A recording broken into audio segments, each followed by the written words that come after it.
Calorimetry is measuring the thermal energy change resulting from a physical or chemical change. A calorimeter is a device used to measure these thermal energy changes. To better understand calorimetry, we must understand the heating curve. All heating curves look very similar to the picture you see in front of you. This is the heating curve for pure water. On the vertical axis, we have temperature or average kinetic energy. Temperature measures the average kinetic energy. In the horizontal axis, we have heat energy or potential energy or time. Every single time you see a diagonal in the graph, there is a temperature change. Every single time the graph is horizontal or plateaus, there is no change in temperature or kinetic energy. Only heat energy and potential energy will change. It will increase in heat and potential energy if it's going from solid, liquid to gas because it needs to absorb that energy to be able to move faster or break bonds.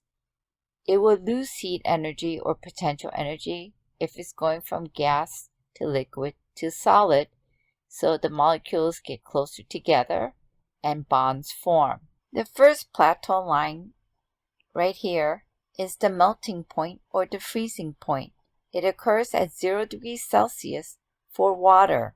The second plateau or the flat line right here is the boiling point, which is 100 degrees Celsius for pure water. Anything below 0 degrees Celsius is solid. When the object starts to melt at 0 degrees Celsius ice, it will start as a solid, and in this melting phase, it will be both a solid and a liquid. As it gets closer to 0 degrees Celsius water, it will be all liquid, 0 degrees Celsius. In between, you will have a mixture of solid and liquid. Same goes at the second plateau. At the beginning, it will be 100 degrees Celsius water in the liquid state. As it progresses towards the gas, 100 degrees Celsius, we will have less liquid and more gas or vapor. When we go from a solid to liquid, that is called melting. The opposite of melting is freezing. Going from liquid to gas, it is vaporization, and going in the opposite direction is condensing. During a phase change, you would see two states of matter. When I go from a solid to gas directly, that is called subliming or sublimation. Opposite gas to solid is depositing. Subliming, you could think of carbon dioxide, dry ice. You do not see a liquid state. You see the solid dry ice and then vapors or gas. Depositing is very similar to an old refrigerator. When you open the refrigerator, air goes in, you quickly close it, the temperature drops suddenly, so you see a layer of ice caked inside the freezer, and you have to defrost it every so often because there's more and more ice as you open the refrigerator. When I go from a solid liquid to gas, I need to absorb heat, and that is called endothermic. When I go in the opposite direction, I must release heat, and that is called exothermic. Endothermic always has a positive value. Exothermic always have negative values. A heating curve and a cooling curve are the same thing, but they go in opposite direction. If you notice, the vertical is still temperature or average kinetic energy. The horizontal axis is also heat energy, potential energy, or time. For a heating curve, as you go from left to right, heat energy, potential energy will increase. So it has to absorb energy, and the temperature is increasing. In a cooling curve, you start at a high temperature and the temperature decreases, so heat energy, potential energy is being released. If you notice, the phase changes are also all the same. Whether the substance is water, copper, or any other substance, the graph looks very similar. The thing that changes is its shape. Be taller, it might be wider, some parts might be longer.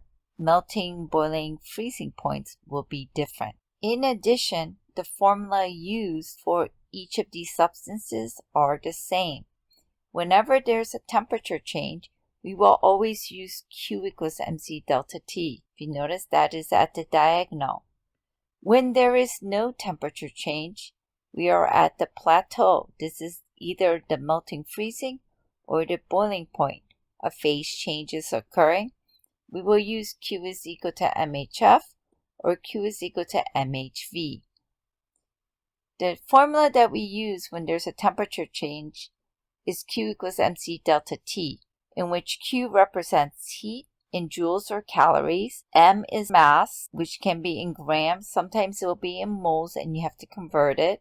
Delta T, the triangle here means change in. It is always T final minus T initial, which is the same thing as temperature final minus temperature initial. It may be in kelvins or degrees Celsius. C is the heat capacity. It is a constant. It could be in joules per gram degrees Celsius. It could be in calories per gram degrees Celsius. The grams could be in moles, and the degrees Celsius can be kelvins. For each state of matter, the constant C is different. You will never have to memorize the constant C. It will either be given to you or you must solve for it. When there is no change in temperature, the formula we use is Q is equal to mH. Q, again, here is heat. It is measured in joules or calories. M is mass, which is measured in grams, or sometimes it will be given in moles. HF called the latent heat of fusion. That is when the melting and freezing occurs. That is the bottom plateau or horizontal line.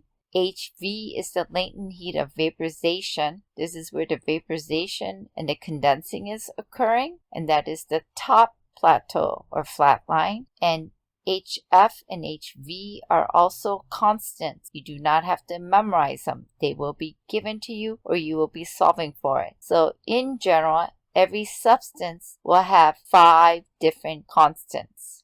In this class, you will encounter 3 different types of problems. One only use one equation, so you identify the variables and plug into the equation.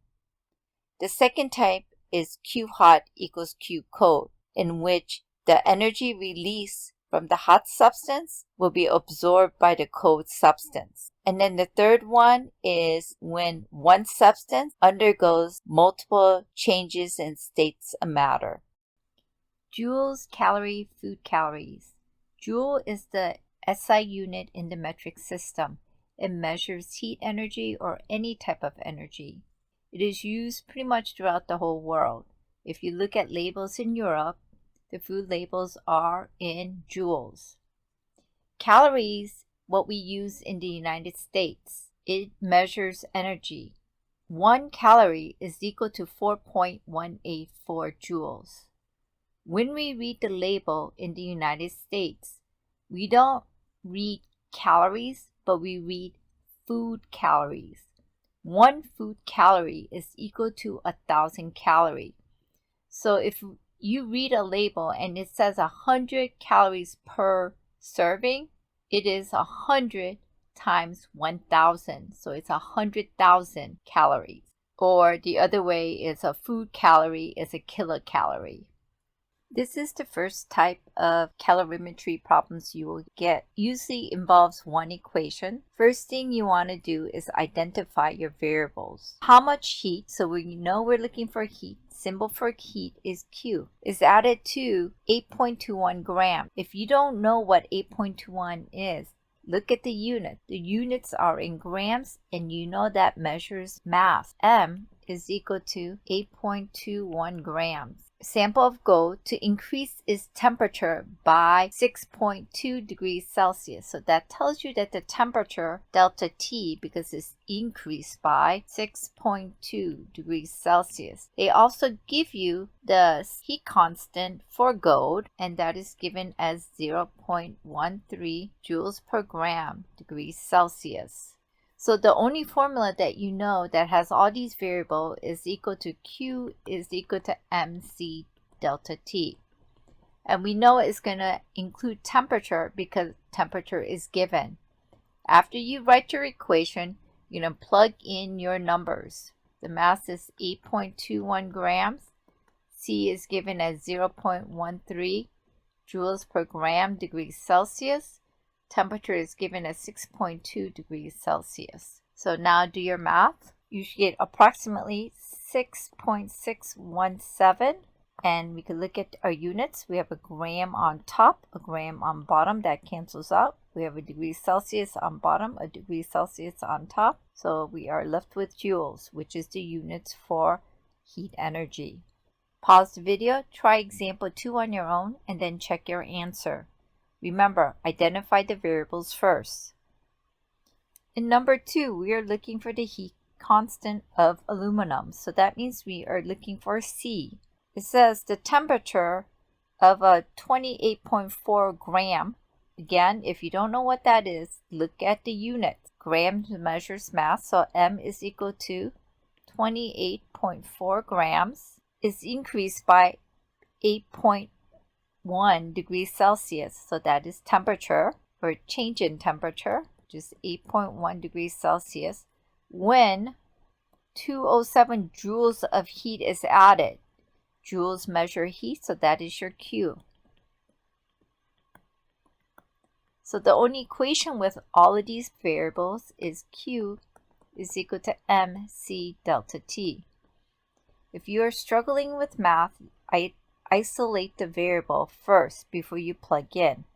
To isolate C by itself, we need to divide both sides by m delta T. Since C is multiplied by m and delta T, to get rid of it, we do the opposite, which is division. In math, if I do it on one side, I need to repeat the same thing on the opposite side. The mass cancel out, the delta T cancel out, so C becomes Q m delta T. Plugging it in, Q is 207 divided by the mass of 28.4 grams. Delta T is 8.1 degrees Celsius. If you calculate the math correctly, you should get 0.900 joules per gram degrees Celsius. We have a joules on top. It is divided by a gram, which is also divided by a degree Celsius. Pause the video and try this problem on your own, and then check your answer. Again, we are looking for the heat constant, this time for silicon, so we know we're looking for C. The temperature of a 4.11 gram measures mass, so M is equal to 4.11 gram. It is increased by 3.8 degrees Celsius, so that's delta T, 3.8 degrees Celsius, when 11.1 joules of heat is added, so that is my Q. So Q is equal to mc delta T. We're going to isolate the C, so we're going to divide both sides by m delta T like we did in the previous slide. The masses cancel out, the temperature cancels out, so C again becomes Q divided by m delta T.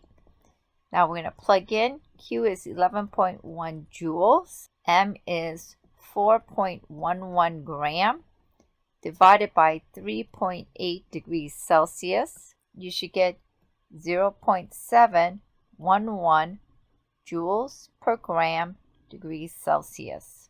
Pause the video and try this problem on your own, and then check your answer. As before, we're going to identify the variables first. So we have 40.5 joules of heat. We know joules are the units for heat, which is Q. So Q equals 40.5 joules. It is added to 15.4 grams. We know grams measures mass. How much will the temperature increase by? So that means we're looking for delta T. And they gave you C as 0.235 joules per gram degrees Celsius. The only equation with these variables are Q is equal to mc delta T. If you're struggling, isolate the variables first. If you can do the math, then just plug it in and solve. So we need to divide by mc on both sides to isolate delta T, because delta T is multiplied by m and c.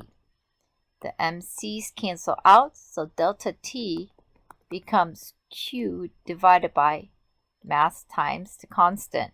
Now I'm going to plug in. Q is 40.5 joules divided by mass, which is 15.4 grams, times 0.235 joules per gram degrees Celsius.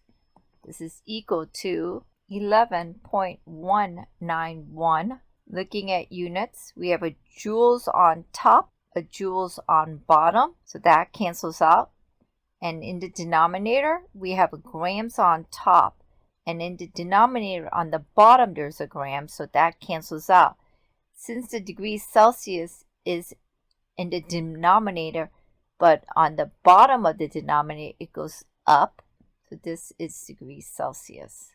Pause the video and try this problem on your own and then check your answer. First thing we're going to do is identify the variables. How much heat is absorbed when 10 grams, so 10 grams means that is the mass. So the mass is equal to 10 grams of ice melts at 0 degrees Celsius. The heat of fusion, HF, is given to us as 333 joules per gram. Since the ice is melting, if I draw my diagram, we know that we are right here on the diagram.